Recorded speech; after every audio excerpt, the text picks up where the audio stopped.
Hello and welcome to the Weekly Iron for Tuesday, December 30th. First up, a story about John Deere announcing its intention to acquire Tenna, a company with mixed fleet equipment operations and asset tracking solutions. The move would bolster Deere's technology offerings, and Tenna will continue to operate as an independent business. And next up, for most equipment fleets, trailers are unsung heroes, responsible for moving machines, materials, and tools where they need to be day after day. Yet managers often overlook one of the most critical components of a trailer's safety and reliability, the tires. Check out an article by Construction Equipment as they offer proper care tips for trailer tires.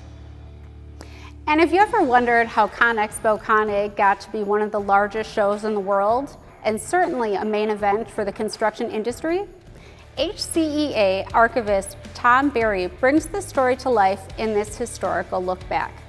Check it out on constructionequipment.com. And please join me in wishing our dear friend Rod Sutton the best in his upcoming retirement. The industry will not be the same without him.